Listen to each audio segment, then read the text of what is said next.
ನಮಸ್ತೆ ವೀಕ್ಷಕರೇ, ಸುದ್ದಿ ಚಾನೆಲ್ಗಿದು 10ನೇ ವರ್ಷದ ಸಂಭ್ರಮ. ರಾಜ್ಯ ಸರ್ಕಾರ ಈಗಾಗಲೇ ಸಂವಿಧಾನ ಪೀಠಿಕೆ ಓದು ಶಾಲಾ ಕಾಲೇಜುಗಳಲ್ಲಿ ಕಡ್ಡಾಯಗೊಳಿಸಿದ್ದು, ಈ ಹಿನ್ನೆಲೆಯಲ್ಲಿ ಸುಳ್ಯ ತಾಲೂಕಿನ ಶಿಕ್ಷಣ ಸಂಸ್ಥೆಗಳಲ್ಲೂ ಕಾರ್ಯಕ್ರಮ ಆರಂಭಗೊಂಡಿದೆ. ಇಂದು ಜಯನಗರದ ಸರ್ಕಾರಿ ಪ್ರಾಥಮಿಕ ಶಾಲೆಯಲ್ಲಿ ಈ ಕಾರ್ಯಕ್ರಮ ನಡೆಯಿತು. ಶಾಲಾ ಉಪಮುಖ್ಯಮಂತ್ರಿ ಅಜಯ್ ಕುಮಾರ್ ಪೀಠಿಕೆಯನ್ನು ವಾಚಿಸಿದರು. ಶಾಲಾ ಮುಖ್ಯ ಶಿಕ್ಷಕಿ ವೀಣಾ ಕೆ ಹಾಗೂ ಶಿಕ್ಷಕ ವೃಂದದವರು ಉಪಸ್ಥಿತರಿದ್ದರು.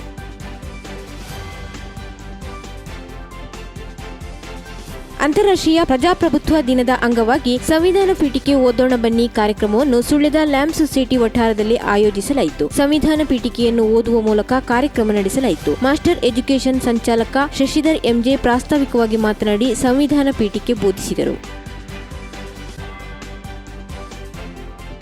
ಗೂಳಡ್ಕ ಮಾರುತಿ ಇಂಟರ್ನ್ಯಾಷನಲ್ ಪಬ್ಲಿಕ್ ಸ್ಕೂಲ್ನಲ್ಲಿ ಶಿಕ್ಷಕರು ಮತ್ತು ವಿದ್ಯಾರ್ಥಿಗಳು ಭಾರತ ಸಂವಿಧಾನದ ಪ್ರತಿಜ್ಞೆಯನ್ನು ಕೈಗೊಳ್ಳುವ ಮೂಲಕ ಅಂತಾರಾಷ್ಟ್ರೀಯ ಪ್ರಜಾಪ್ರಭುತ್ವ ದಿನಾಚರಣೆಯನ್ನು ಆಚರಿಸಲಾಯಿತು. ಈ ಸಂದರ್ಭದಲ್ಲಿ ಶಾಲಾ ಪ್ರಾಂಶುಪಾಲರಾದ ಶೋಭಾ ಕಿಶೋರ್ ಎಲ್ಲಾ ವಿದ್ಯಾರ್ಥಿಗಳನ್ನು ನಮ್ಮ ದೇಶದ ಸಂವಿಧಾನವನ್ನು ದೇಶದ ಒಳಿತಿಗಾಗಿ ಅನುಸರಿಸಬೇಕು ಮತ್ತು ಎಲ್ಲರೂ ನನ್ನ ದೇಶ ಮೊದಲು ಎಂಬುದನ್ನು ಸದಾ ನೆನಪಿನಲ್ಲಿಡಬೇಕು ಎಂದು ತಿಳಿಸಿದರು. ಕಾರ್ಯಕ್ರಮದಲ್ಲಿ ಶಾಲಾ ಪ್ರಾಂಶುಪಾಲರಾದ ಶೋಭಾ ಕಿಶೋರ್ ಹಾಗೂ ವಿದ್ಯಾರ್ಥಿಗಳು, ಶಿಕ್ಷಕೇತರ ಸಿಬ್ಬಂದಿಗಳು ಉಪಸ್ಥಿತರಿದ್ದರು.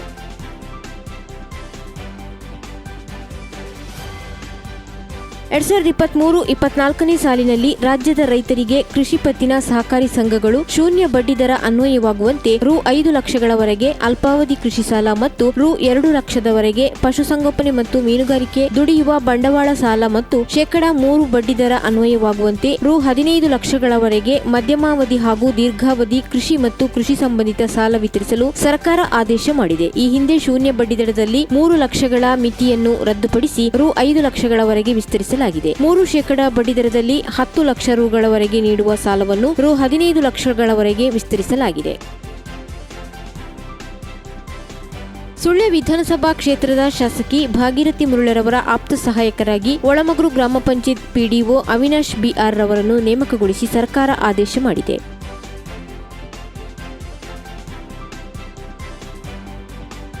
ಗಣೇಶೋತ್ಸವ ಹಿನ್ನೆಲೆಯಲ್ಲಿ ಸುಳ್ಯ ಪೊಲೀಸ್ ಠಾಣೆಯಲ್ಲಿ ಸುಳ್ಯ ವೃತ್ತ ನಿರೀಕ್ಷಕ ನವೀನ್ ಚಂದ್ರ ಜೋಗಿ ಹಾಗೂ ಸುಳ್ಯ ಪೊಲೀಸ್ ಠಾಣಾ ಉಪನಿರೀಕ್ಷಕ ಈರಯ್ಯರವರ ನೇತೃತ್ವದಲ್ಲಿ ವಿವಿಧ ಸಂಘಟನೆಗಳ ಮುಖಂಡರ ಉಪಸ್ಥಿತಿಯಲ್ಲಿ ಶಾಂತಿ ಸಭೆ ನಡೆಯಿತು. ಸುಳ್ಯ ಪೊಲೀಸ್ ಠಾಣಾ ತನಿಖಾ ವಿಭಾಗದ ಎಸ್ಐ ಸರಸ್ವತಿ ಉಪಸ್ಥಿತರಿದ್ದರು. ಸಭೆಯಲ್ಲಿ ಮುಖಂಡರುಗಳಾದ Harish Kanjibili, Subodh Shetty Menala, Somashekar Paika, Hariprasad Elimale, Chandra Kolchar, Rajat Adkar, Rajesh Shetty Menala, Suresh Kanemaradka, Shivanath Rao Halegate, Deviprasad Sullia, Yatish Rai Dugaladka, Balachandra Markanja, Shivaprasad K, Vikhyath V Markanja, Sandeep M ಸೇರಿದಂತೆ 50ಕ್ಕೂ ಹೆಚ್ಚು ಮುಖಂಡರು ಉಪಸ್ಥಿತರಿದ್ದರು. 110 ಕೆವಿ ವಿದ್ಯುತ್ ಪೂರೈಕೆ ಕಾಮಗಾರಿಯಾಗದ ಬಗ್ಗೆ ಕಾಂಗ್ರೆಸ್ ಮುಖಂಡರು ಪ್ರಶ್ನಿಸಿದ ಮತ್ತು ಈಗಿನ ಸರ್ಕಾರ ಅದಕ್ಕೆ ತಡೆ ನೀಡಿದ ಬಗ್ಗೆ ಅಧಿಕಾರಿಗಳು ಉತ್ತರಿಸಿದ ಘಟನೆ ಇಂದಿನ ಮೆಸ್ಕಾಂ ಜನಸಂಪರ್ಕ ಸಭೆಯಲ್ಲಿ ನಡೆಯಿತು. ಮೆಸ್ಕಾಂ ಜನಸಂಪರ್ಕ ಸಭೆಯು ಇಂದು Sullia MESCOM executive engineer Ramachandra M ರವರ ಅಧ್ಯಕ್ಷತೆಯಲ್ಲಿ ನಡೆಯಿತು. 110 ಕೆವಿ ವಿದ್ಯುತ್ ಕಾಮಗಾರಿ ನಡೆಯದ ಬಗ್ಗೆ ಸುಳ್ಯ ಬ್ಲಾಕ್ ಕಾಂಗ್ರೆಸ್ ಪ್ರಧಾನ ಕಾರ್ಯದರ್ಶಿ ಪಿಎಸ್ ಗಂಗಾಧರ್ ರವರು ಪ್ರಶ್ನಿಸಿದಾಗ ಇಇ ರವರು ಉತ್ತರಿಸಿ, ಮುಂದಿನ ಸರ್ಕಾರ ಕೊನೆಯ ಅವಧಿಯಲ್ಲಿ ಮಾಡಿದ ಕಾಮಗಾರಿಗಳನ್ನು ಈಗಿನ ಸರ್ಕಾರ ತಡೆ ಹಿಡಿದಿದೆ. ಸುಳ್ಯದ 110 ಕೆವಿ ವಿದ್ಯುತ್ ಕಾಮಗಾರಿಯು ಇದರಲ್ಲಿ ಸೇರಿದೆ. ಅದರ ತೆರವು ಕಾರ್ಯದ ಪ್ರಯತ್ನ ನಡೆಯುತ್ತಿದೆ. ಈ ಬಗ್ಗೆ ಸರ್ಕಾರದ ಮೇಲೆ ಒತ್ತಡ ತರುವ ಪ್ರಯತ್ನ ನಡೆಯಬೇಕಿದೆ ಎಂದರು. ಆಗ ಪಿಎಸ್ ರವರು, ಮುಂದಿನ ತಿಂಗಳು ಉಸ್ತುವಾರಿ ಸಚಿವರಾದ ದಿನೇಶ್ ಗುಂಡೂರಾವ್ ಸುಳ್ಯಕ್ಕೆ ಬರುತ್ತಾರೆ. ಆಗ ಅವರ ಗಮನಕ್ಕೆ ತಂದು ಆದಷ್ಟು ಬೇಗ ಪ್ರಯತ್ನಿಸುವ ಎಂದು ಹೇಳಿದರು.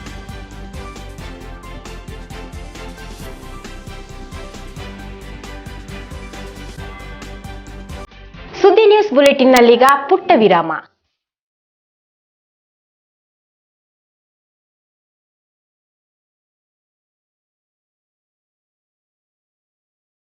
ಯಶಸ್ವಿ 10ನೇ ವರ್ಷ ಪೂರೈಸಿ 11ನೇ ವರ್ಷಕ್ಕೆ ಪಾದಾರ್ಪಣೆ.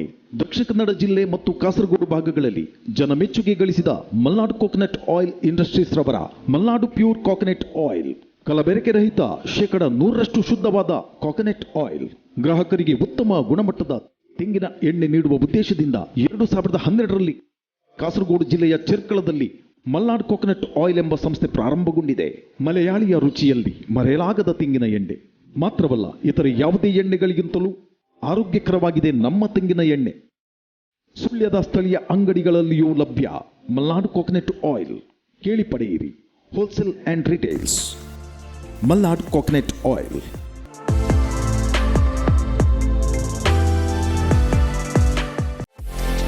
Karnataka agri garden nursery Mogarpane Halegate Sullia.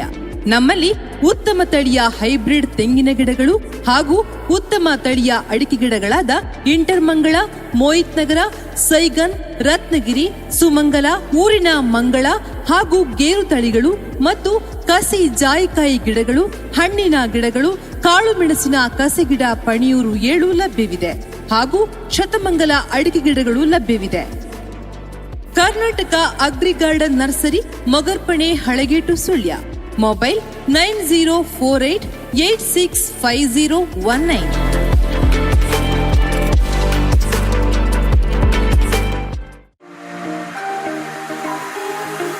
ಸುಂದರವಾದ ಮನೆಯನ್ನು ಹೊಂದುವ ಆಸೆ, ಆದರೆ ಸಾಲ ಸಿಗುತ್ತಿಲ್ಲ. ಉತ್ತಮ ಶಿಕ್ಷಣ ಪಡೆಯುವ ಆಸೆ, ಆದರೆ ಆರ್ಥಿಕ ಸಮಸ್ಯೆ. ಬ್ಯಾಂಕ್ಗಳಿಗೆ ನಿತ್ಯ ಅಲೆದಾಟ, ಆದರೆ ಸಾಲ ಪಡೆಯಲು ಮಾತ್ರ ಪರದಾಟ. ಈ ಎಲ್ಲ ಸಮಸ್ಯೆಗಳ ನಿವಾರಣೆಗಾಗಿ ಕೆಲಸ ಮಾಡುತ್ತಿದೆ ಮಾತಾ ಗೃಹ ನಿರ್ಮಾಣ ಕೋಆಪರೇಟಿವ್ ಸೊಸೈಟಿ ಲಿಮಿಟೆಡ್. ನಮ್ಮ ಗ್ರಾಹಕರಿಗೆ ಮನೆ ಹಾಗೂ ಶಿಕ್ಷಣ ಒದಗಿಸುವ ಧ್ಯೇಯದೊಂದಿಗೆ ಆಕರ್ಷಕ ಬಡ್ಡಿ ದರದಲ್ಲಿ ದೀರ್ಘಾವಧಿ ಮರುಪಾವತಿಯ ಸೌಲಭ್ಯದೊಂದಿಗೆ ಶೀಘ್ರ ಸಾಲ ಮಂಜೂರಾತಿ, ನಿರಕ್ಕು ಠೇವಣಾತಿಗೆ ಆಕರ್ಷಕ ಬಡ್ಡಿ ದರ, ಕಡಿಮೆ ದಾಖಲೆಗಳೊಂದಿಗೆ ವಿದ್ಯಾಭ್ಯಾಸಕ್ಕೆ ಸಾಲ ಸೌಲಭ್ಯ ನೀಡಲಾಗುವುದು. ಸಂಪರ್ಕಿಸಿ ಮಾತಾ ಗೃಹ ನಿರ್ಮಾಣ ಕೋಆಪರೇಟಿವ್ ಸೊಸೈಟಿ ಲಿಮಿಟೆಡ್, 2ನೇ ಮಹಡಿ, ತಾರಾ ಟವರ್ಸ್, ಸುರತ್ಕಲ್, ಮಂಗಳೂರು.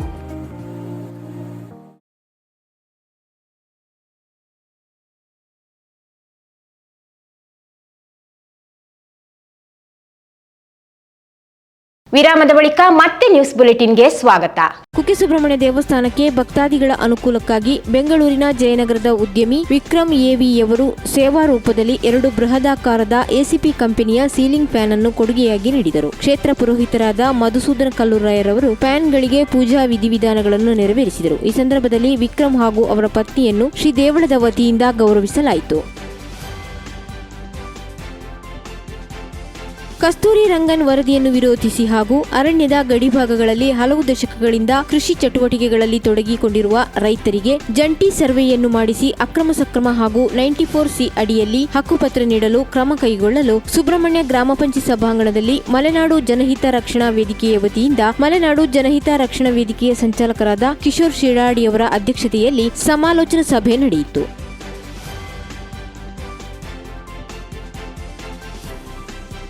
ಕೆವಿಜಿ ಅಮರಜ್ಯೋತಿ ಪದವಿ ಪೂರ್ವ ಕಾಲೇಜಿನಲ್ಲಿ ಇಂಜಿನಿಯರಿಂಗ್ ದಿನವನ್ನು ಆಚರಿಸಲಾಯಿತು. ಉಪನ್ಯಾಸಕ ಶ್ರೀಮತಿ ರತ್ನಾವತಿ ಬಿಯವರು ವಿಶ್ವೇಶ್ವರಯ್ಯರವರ ಜೀವನ ಚರಿತ್ರೆಯನ್ನು ವಿದ್ಯಾರ್ಥಿಗಳಿಗೆ ತಿಳಿಸಿದರು. ಪ್ರಾಂಶುಪಾಲರಾದ ಡಾಕ್ಟರ್ ಯಶೋಧ ರಾಮಚಂದ್ರರವರು ಮಾತನಾಡಿದರು. ಉಪಪ್ರಾಂಶುಪಾಲರಾದ ದೀಪಕ್ ವೈಯಾರ್ ಹಾಗೂ ಎಲ್ಲಾ ಬೋಧಕ ಸಿಬ್ಬಂದಿಗಳು ಇದ್ದರು.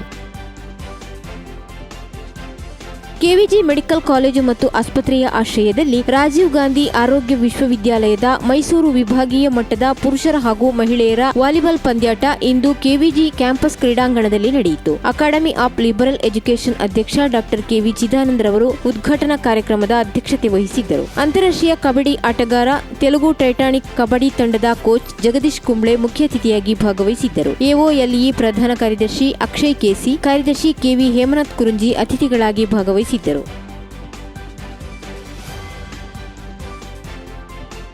ಸುಳ್ಯದ ಚಂದನ ಸಾಹಿತ್ಯ ವೇದಿಕೆ ವತಿಯಿಂದ ಸುಳ್ಯದ ಪ್ರಜಾಪಿತ ಬ್ರಹ್ಮಕುಮಾರಿ ವಿಶ್ವವಿದ್ಯಾಲಯದ ಧ್ಯಾನ ಮಂದಿರದಲ್ಲಿ ಜರುಗಿದ ಚಂದನ ಕವಿಗೋಷ್ಠಿ ಸಾಹಿತ್ಯ ಸಮಾರಂಭದಲ್ಲಿ ಸುಳ್ಯದ ಕವಯತ್ರಿ ವಿಮಲಾರುಣ ಪಡ್ಡಂಬೈಲರವರಿಗೆ ಅವರ ಸಾಹಿತ್ಯ ಸಾಧನೆ ಗುರುತಿಸಿ 2023ನೇ ಸಾಲಿನ ಚಂದನ ಸಾಹಿತ್ಯ ರತ್ನ ಪ್ರಶಸ್ತಿ ನೀಡಿ ಸನ್ಮಾನಿಸಲಾಯಿತು.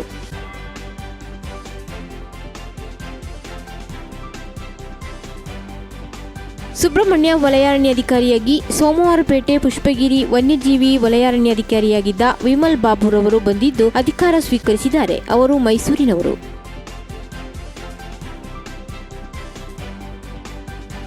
ಸುಳ್ಯ ತೋಟಗಾರಿಕಾ ಇಲಾಖೆಯ ಹಿರಿಯ ಸಹಾಯ ನಿರ್ದೇಶಕರಾಗಿದ್ದ ರಮೇಶ್ ರವರಿಗೆ ವರ್ಗಾವಣೆಯಾಗಿದ್ದು ಸಹಾಯಕ ತೋಟಗಾರಿಕಾ ಅಧಿಕಾರಿಯಾಗಿರುವ ಶ್ರೀಮತಿ ಸುಹಾನರವರಿಗೆ ಸುಳ್ಯದ ಪ್ರಭಾರವನ್ನು ವಹಿಸಲಾಗಿದೆ. ರಮೇಶ್ ರವರು 4 ತಿಂಗಳ ಹಿಂದೆ ಸುಳ್ಯಕ್ಕೆ ಬಂದಿದ್ದರು. ಇದೀಗ ಅವರು ಬಳ್ಳಾರಿಯ ಹೊಸಪೇಟೆ ತಾಲೂಕಿಗೆ ವರ್ಗಾವಣೆಯಾಗಿದ್ದಾರೆ. ಕುಕ್ಕೆ ಸುಬ್ರಹ್ಮಣ್ಯದ ಆದಿಸುಬ್ರಹ್ಮಣ್ಯ ಸರ್ಪ ಸಂಸ್ಕಾರ ಯಾಗಶಾಲೆಯ ಸಮೀಪ ಕ್ವಾಲಿಸ್ ಕಾರಿನಲ್ಲಿ ಶಾರ್ಟ್ ಸರ್ಕ್ಯೂಟ್ನಿಂದ ಬೆಂಕಿ ಕಾಣಿಸಿಕೊಂಡು ಸ್ಥಳೀಯರ ಸಮಯ ಪ್ರಜ್ಞೆಯಿಂದ ಸಂಭಾವ್ಯ ಅಪಾಯ ತಪ್ಪಿದ ಘಟನೆ ವರದಿಯಾಗಿದೆ. ಬೆಂಗಳೂರಿನಿಂದ ಸರ್ಪ ಸಂಸ್ಕಾರಕ್ಕಾಗಿ ಕುಕ್ಕೆ ಸುಬ್ರಹ್ಮಣ್ಯಕ್ಕೆ ಆಗಮಿಸಿದ ಕುಟುಂಬ ಆದಿಸುಬ್ರಹ್ಮಣ್ಯದ ಸರ್ಪ ಸಂಸ್ಕಾರ ಯಾಗಶಾಲೆಯ ಮುಂಭಾಗ ಕ್ವಾಲಿಸ್ ಕಾರನ್ನು ನಿಲ್ಲಿಸಲಾಗಿತ್ತು. ಕಾರಿನ ಮುಂಭಾಗ ಅಚಾನಕ್ಕಾಗಿ ಬೆಂಕಿ ಕಾಣಿಸಿಕೊಂಡಿತ್ತು. ಇದನ್ನು ಕಂಡ ಹತ್ತಿರದಲ್ಲೇ ಇದ್ದ ಗಣೇಶ್ ಭಟ್ ಮತ್ತು ಸ್ಥಳೀಯರು ಕೂಡಲೇ ತಮ್ಮ ಸಮಯ ಪ್ರಜ್ಞೆಯಿಂದ ಬೆಂಕಿ ನಂದಿಸುವ ಉಪಕರಣ ಬಳಸಿ ಬೆಂಕಿ ನಂದಿಸಿ ಬಂಧಿಸಿದ್ದಾರೆ. ಆ ಮೂಲಕ ಕಾರಿನ ಹಿಂದೆ ಹಾಗೂ ಮುಂದೆ ಸಾಲಾಗಿ ನಿಂತಿದ್ದ ವಾಹನಗಳಿಗೆ ಬೆಂಕಿ ಹರಡದಂತೆ ಅನಾಹುತವನ್ನು ತಪ್ಪಿಸಲಾಯಿತು. 50 ಗ್ರಾಮದ ಅಳ್ಪೆ ಚಾಮತಡ್ಕ ನಿವಾಸಿ ನಿವೃತ್ತ ಶಿಕ್ಷಕ ದಿವಂಗತ ಕೆಂಚಪ್ಪಗೌಡರ ಪುತ್ರ ಯಶವಂತ ಎಕೆಯವರು ಅಲ್ಪಕಾಲದ ಸೋಂಕಿನಿಂದ ಮಂಗಳೂರಿನ ಆಸ್ಪತ್ರೆಯಲ್ಲಿ ನಿಧನರಾದರು. ಅವರಿಗೆ 58 ವರ್ಷ ವಯಸ್ಸಾಗಿತ್ತು. ಅವರು ಪಂಜ ಪ್ರಾಥಮಿಕ ಕೃಷಿ ಪತ್ತಿನ ಸಹಕಾರ ಸಂಘದಲ್ಲಿ ನವೋದಯ ಪ್ರೇರಕರಾಗಿ ಸೇವೆ ಸಲ್ಲಿಸಿ ಸ್ವಯಂ ನಿವೃತ್ತಿ ಹೊಂದಿದ್ದರು.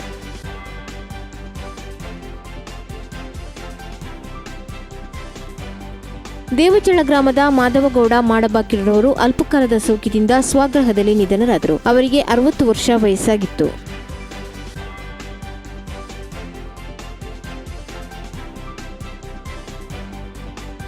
ಇದು ಇವತ್ತಿನ ನ್ಯೂಸ್ ಬುಲೆಟಿನ್. ಸುದ್ದಿ ಚಾನೆಲ್ ವೈವಿಧ್ಯತೆಯ ಹೂರಣ. ನಮ್ಮ ಚಾನೆಲ್ ಸಬ್ಸ್ಕ್ರೈಬ್ ಮಾಡಿ, ಶೇರ್ ಮಾಡಿ. ನಿರಂತರ ಸುದ್ದಿ ಹಾಗೂ ಅಪ್ಡೇಟ್ಗಳಿಗಾಗಿ ನೋಡ್ತಾ ಇರಿ ಸುದ್ದಿ ನ್ಯೂಸ್ ವೆಬ್ಸೈಟ್. ನಿಖರ ಹಾಗೂ ವಿಶ್ವಾಸಾರ್ಹ ಸುದ್ದಿ ಮಾಹಿತಿಗಳಿಗಾಗಿ ಸುದ್ದಿ ಬಿಡುಗಡೆ ವಾರಪತ್ರಿಕೆ.